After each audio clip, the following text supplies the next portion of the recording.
Muy bienvenidas dinosaurios y dinosaurios de las artes digitales, soy Magno Mega y en este canal hablo sobre mis procesos de trabajo y temas de interés para artistas digitales.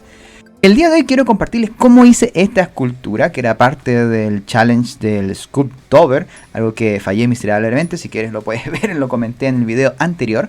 Y bueno, este se trataba de Cursed, como maldito o maldecido.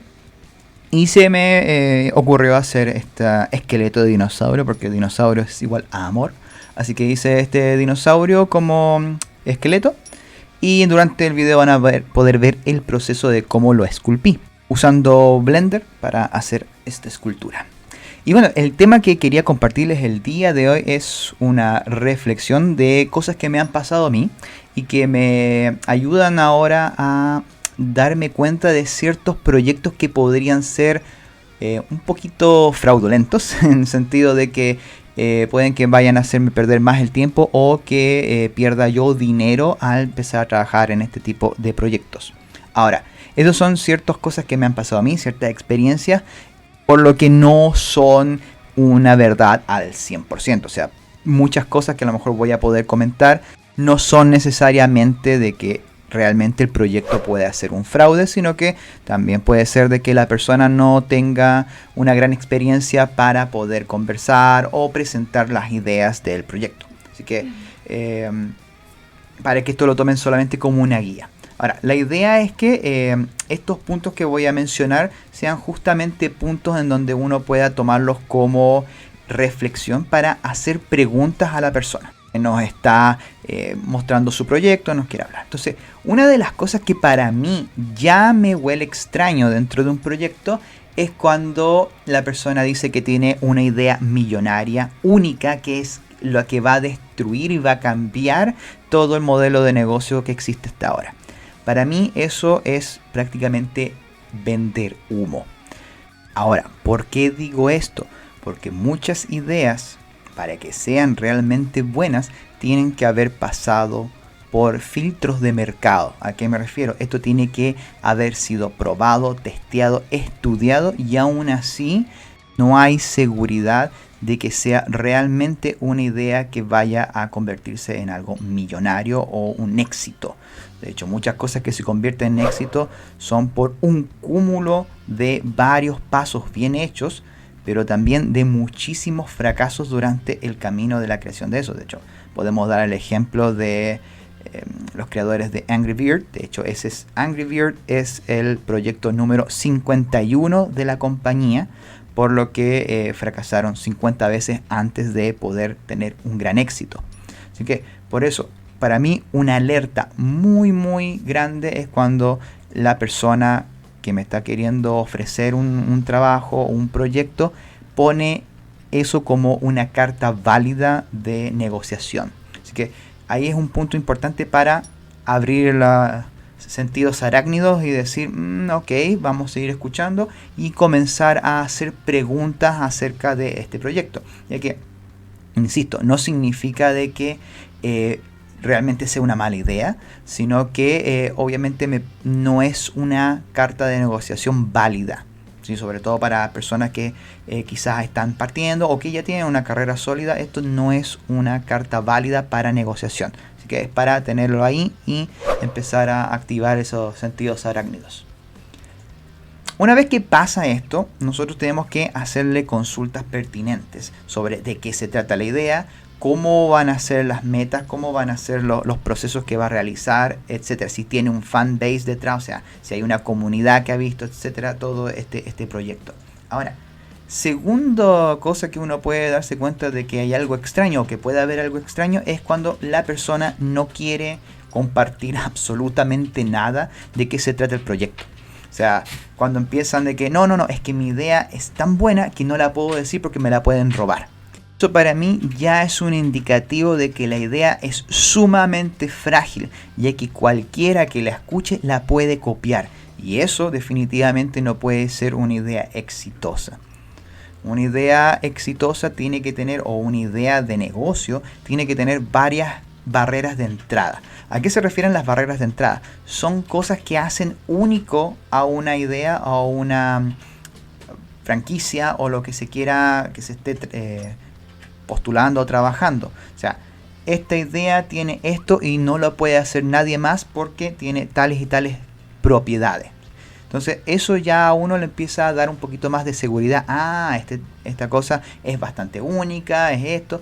De lo contrario, si la persona tiene miedo y no quiere comentarlo, es porque no tiene confianza en la persona ni en su propia idea, ya que cualquiera la puede copiar. Así que para mí ese es la segundo indicativo de que el proyecto no es tan bueno como me lo quieren hacer vender. Después, otra cosa con la que me da mucha alerta también es cuando en la negociación se quiere dar por porcentajes de ganancias de la empresa, cuando no hay absolutamente nada que lo respalde. Esto podría ser muy útil si la empresa o el proyecto ya tiene un arrastre, ya tiene una comunidad, ya genera dinero y a lo mejor no tienen un principio para pagar tus servicios, pero si tú ves que tiene una proyección o un futuro claro. Sin embargo, cuando te están queriendo entregar el porcentaje de algo que vale 0, eso no vale absolutamente nada.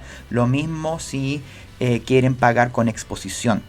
Solamente se podría valer eso como un intercambio justo por tu tiempo y tu trabajo cuando esa compañía o ese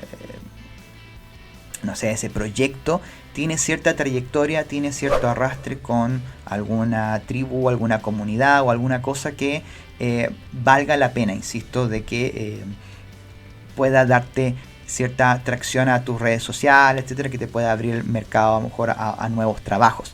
Sin embargo, una empresa o un proyecto que se respete a sí mismo va a invertir dinero. ¿Sí? Eso es muy importante porque en realidad esa persona que está detrás cree de verdad en el proyecto y es capaz de buscar financiamiento y hacer todo lo necesario para poder contratar especialistas o personas con las que él cree que el proyecto va a ir adelante. Entonces, siempre para mí cuando me empiezan a decir, no, que te vamos a dar un porcentaje, no, es que esto en el futuro va a explotar y nos va a ir súper bien, etcétera, pero no te puedo pagar en este momento, para mí eso es como paso, ¿sí? Paso. A menos que en verdad yo crea en el proyecto. O sea, eso a mí a veces me ha pasado, que es como, me parece que sí tiene un futuro, que tiene esto. Me he equivocado la mayoría de las veces, pero también le he acertado algunas ideas. Así que, pero para mí siempre me es más valorable cuando la persona me dice, mira, sabes que a lo mejor no tengo todo lo que me estás pidiendo en este momento, pero te puedo dar esto. Ya por lo menos hay una intención de querer dar algo a cambio. A veces no necesariamente tiene que ser algo pecuniario, como se dice, o sea, a nivel de dinero o monetario. También puede ser, a lo mejor, la persona tiene tratos con, no sé, puede dar puntos para comprar insumos de computadores, o puede darme a lo mejor otro tipo de cosas que me podrían ayudar. Quizás porcentajes de descuentos en algo que me interese, no lo sé. O sea, ahí yo creo que no hay que cerrarse a la posibilidad de que la persona a lo mejor le pueda pagar con otra forma que no sea dinero. Porque ahí igual está invirtiendo de otra manera. Pero está entregando algo. Y eso es importante. O sea, no se puede ofrecer o pedir una colaboración o un trabajo a cambio de nada. Eso es algo muy importante de tener en cuenta. Otra cosa que activa mis sentidos de dinosaurio es que los jefes del equipo, los jefes de las empresas digan de que esto es más que una empresa, es más que un equipo de trabajo, no es solamente llegar y terminar algo, sino que todos acá estamos juntos y vamos a salir adelante. Ese compañerismo que lo traten de forzar, encuentro que también es algo que demuestra un poco de falta de madurez del equipo o del proyecto en sí mismo, ya que ese tipo de cosas se van consolidando con la experiencia y con la confianza a través del tiempo. No es algo que se puede llegar a imponer. O sea, yo soy mucho de trabajar, de hacer mi trabajo, mi parte, pero siempre recordando que esto es un trabajo que me deben pagar y yo debo dar mi mejor calidad, ¿sí? Sin embargo, que haya una exigencia de, no, es que tienes que trabajar a deshoras o tienes que hacer esto porque el equipo lo vale y no sé, tal tal otro trabajador lo está haciendo, nosotros todos tenemos que ser así. Para mí esos son tipos de cosas que no están bien, que no deberían pasar en una empresa seria, que no debería ocurrir en un trabajo. Uno definitivamente tiene que compartir, tiene que dar su mejor ambiente laboral, debe crearlo, pero eso es algo que se va creando y se va formando con el tiempo, no se puede exigir. Entonces para mí eso también me demuestra un poquito de inmadurez en el proyecto en sí. Entonces para mí también es otra alerta, es mucho más sutil que las anteriores, pero también a mí me da un poquito de cringe, por decirlo de alguna forma, me molesta un poco o me hace saltar un poco las alarmas, ya que eso es algo que van haciendo con el tiempo y no se puede, insisto, exigir. Otro punto que también me llama un poco la alerta, que es algo que ya más o menos había mencionado antes, que es cuando dicen que no tienen mucho dinero. Ya cuando parten diciendo que no tienen mucho dinero, ya también a mí me choca un poco. ¿Sí? Sobre todo de entrada. Así como, ¿sabes qué? Mira, no tenemos dinero. O sea, antes de negociar ya están poniéndose el parche antes de la herida. Para mí eso también es un indicativo muy malo de la falta de madurez en cuanto al proyecto en sí. O sea, de la persona. Puede que no haya malas intenciones, insisto. Todo esto que estoy mencionando puede que realmente no sean malas intenciones de la compañía, de las personas que están contactando. Simplemente son ciertas como malas formas de comunicarse o de vender una idea. ¿Sí? Ellos también tienen que vender una idea como nosotros también vendemos nuestro servicio y nuestro trabajo. Entonces es muy importante que para poder trabajar en lugares que sean buenos, en que nosotros podamos estar con una cierta estabilidad dentro de lo que es freelance, que la persona que hay delante sepa lo que está haciendo. Entonces cuando dicen de que no hay suficiente dinero, o que porque recién está partiendo, o que no quieren gastar mucho, eso demuestra también su poco compromiso, insisto, con su proyecto, porque no son capaces de invertir en sus ideas. Recuerdo haber escuchado de mi pareja que una vez le tocó que le estaba pidiendo que hiciera un personaje triple A y ella le cobró lo que debía cobrarse en un proyecto triple A y le dijo, que sabes que estamos recién partiendo y la aplicación todavía no es muy conocida, pues no podemos invertir en eso tanto como nos estás pidiendo. Entonces ahí definitivamente la persona está demostrando que él no cree en su propio proyecto, ¿sí? no es capaz de pagar algo que sea del nivel que él está pidiendo, pero no es capaz de pagarlo, porque no cree, insisto, en su propio proyecto ni que le vaya a salir bien. Entonces, si ya tiene esa idea de manera muy inconsciente, ya ese proyecto no va a salir adelante tan bien. Entonces, hay que tener ahí un poco de ojo. Es muy sutil, pero también nos puede abrir un poquito los sentidos para estar ahí alerta en ese tipo de cosas. ¿Qué podemos hacer cuando pasa ese tipo de situaciones? Pueden haber varias cosas. Si hay una confianza en la persona o en la marca que se está trabajando, quizás se pueda transar que puedan ser con múltiples pagos o a lo mejor se puede hacer una rebaja especial, pero nunca demasiado, porque igual el valor de nuestro trabajo tiene que hacerse valer. Entonces tampoco podemos nosotros llegar y decir, pucha, si está recién partiendo este proyecto, ya le voy a cobrar mucho más barato.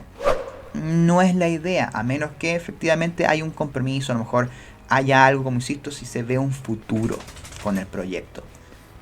Ahora, si esta persona ha cometido todas las otras alertas que he mencionado antes, créanme que no va a ir muy lejos el proyecto, así que traten de evitarlo, porque se puede convertir en un dolor de estómago el tener que estar trabajando en este tipo de proyectos así, ya que si hay mucha inmadurez dentro, van a haber exigencias innecesarias, no van a saber cómo dirigir las cosas, van a haber personas que van a tener que estar trabajando en más de una área de la que se está pagando, que eso es muy normal dentro de lo que es el freelance. Muchas veces, por ser generalista, nos toca hacer de directores de arte, diseñadores, modeladores, y a pesar de que tenemos todos esos roles, termina otra persona del equipo que no tiene nada que ver con el arte diciéndonos qué cosa tenemos que hacer.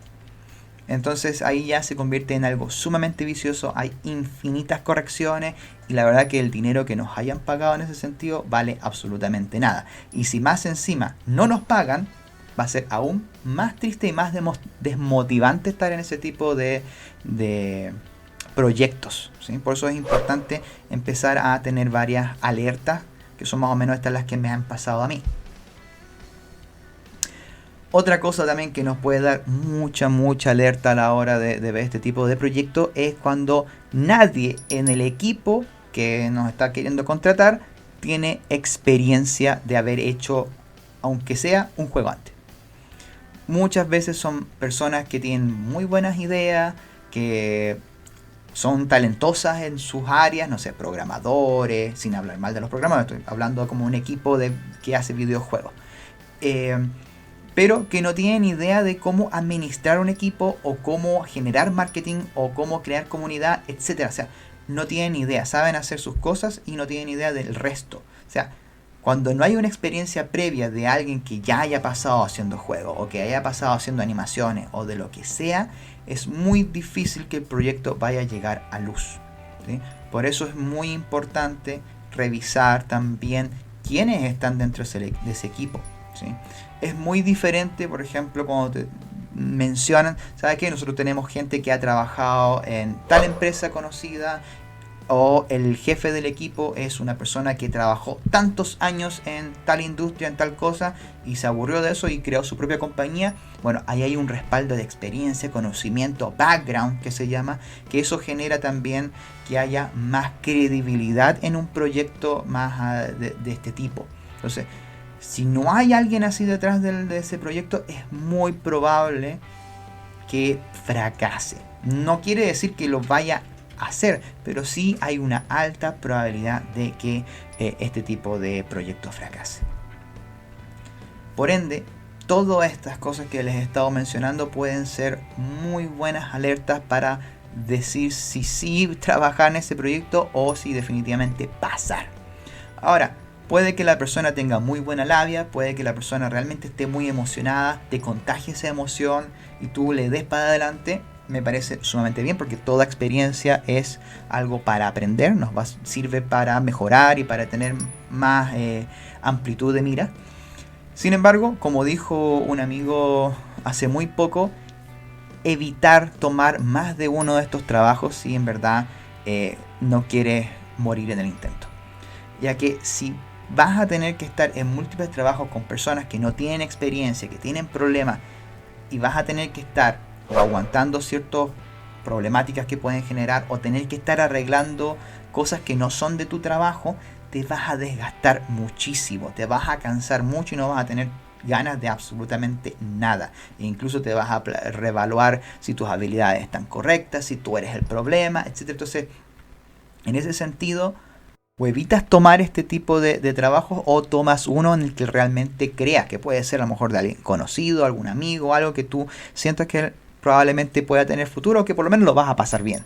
¿Sí? Eso yo creo que es algo importante. Al final nosotros dentro de nuestro trabajo tenemos que pasarla bien, porque trabajamos muchas horas, entonces es importante que el proyecto que estemos ahí detrás, tenemos que creer en él, nos tienen que pagar bien, etcétera. Entonces buscar siempre ese equilibrio.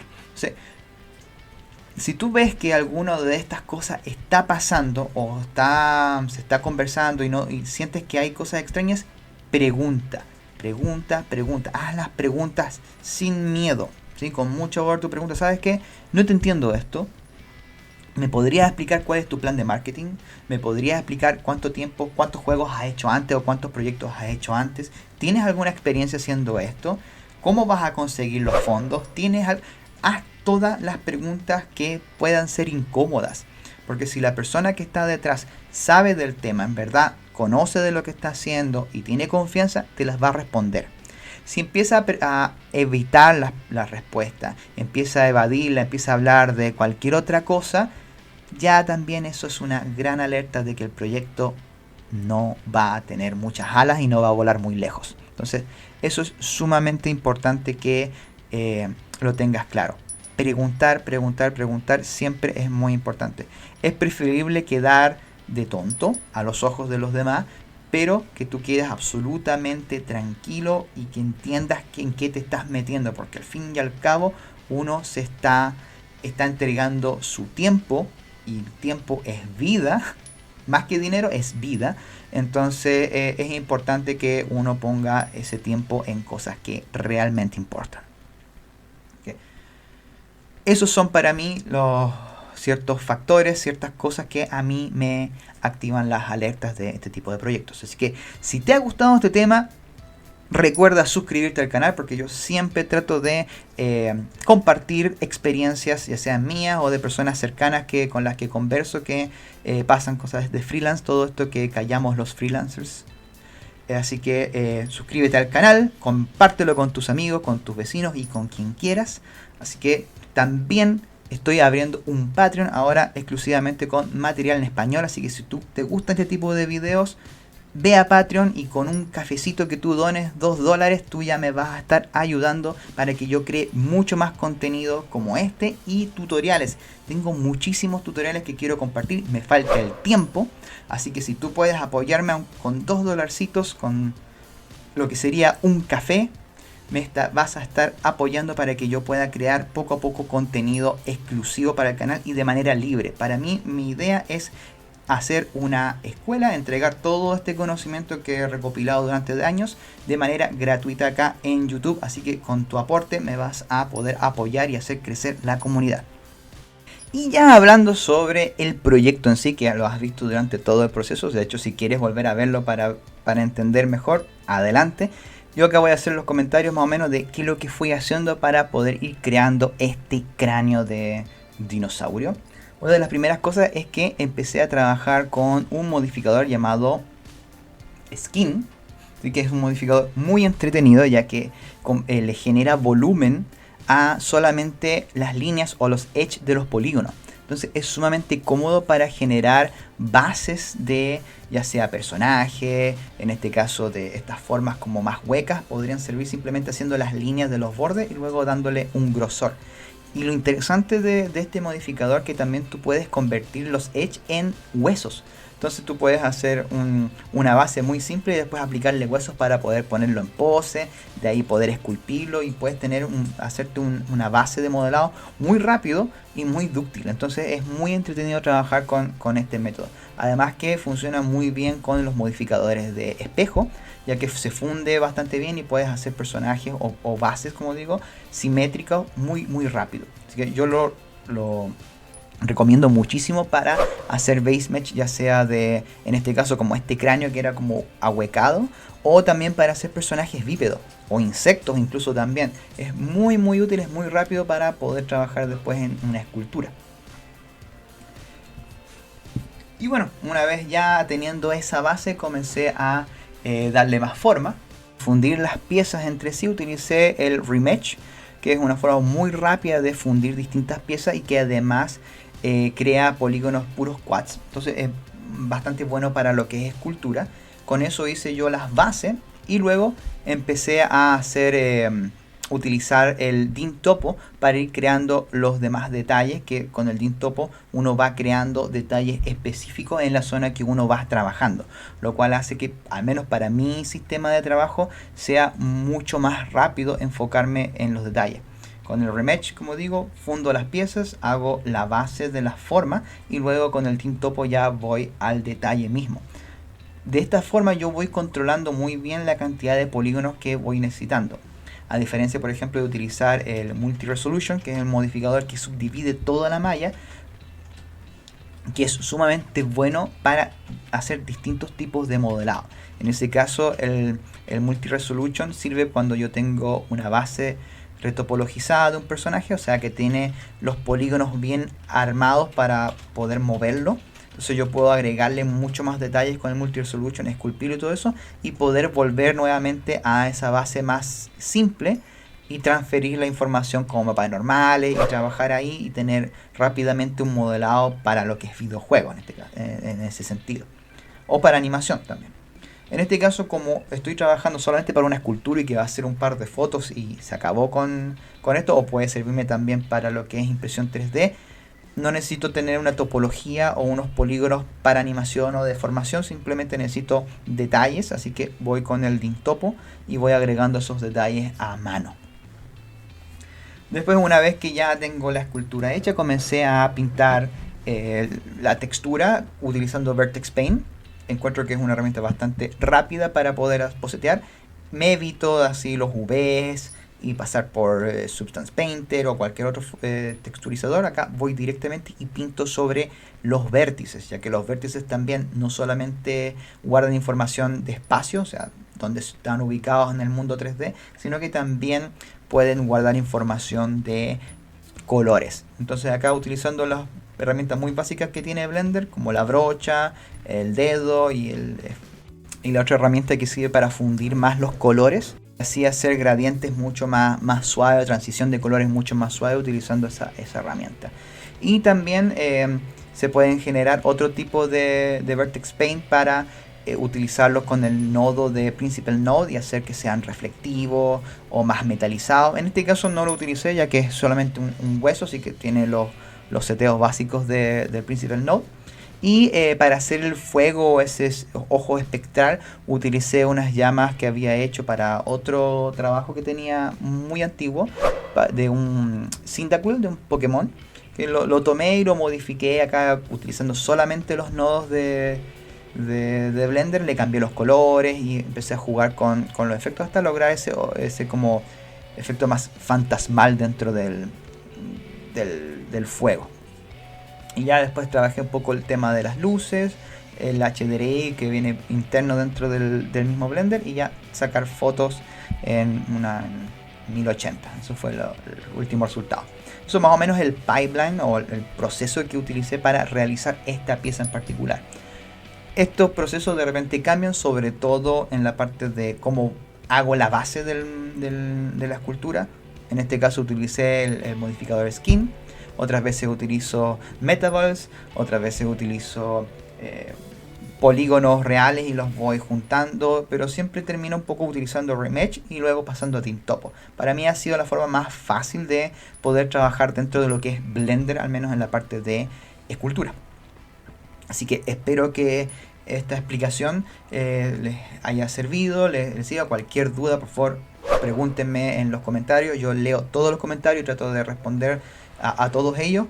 Me demoro a veces un poco, pero trato de responder a todos los comentarios. Así que si les gustó este video, recuerden suscribirse al canal, compartirlo con sus amigos, vecinos, perritos, gatos, dinosaurios, cualquiera que les pueda servir. Y recuerden que también tengo un Patreon donde van a poder apoyar esta causa para crear más contenido, más tutoriales y mucho más información para toda esta comunidad que está creciendo día a día. Así que estoy muy contento de que sean parte de estos dinosaurios digitales. Así que sin más, próximo video muy pronto, continuación del tutorial de modelado básico en Blender. Y recuerden que también está el curso básico de escultura digital dentro de Blender, así que para que le echen un vistazo. Así que sin más, nos estamos viendo en un próximo video. Chau chau.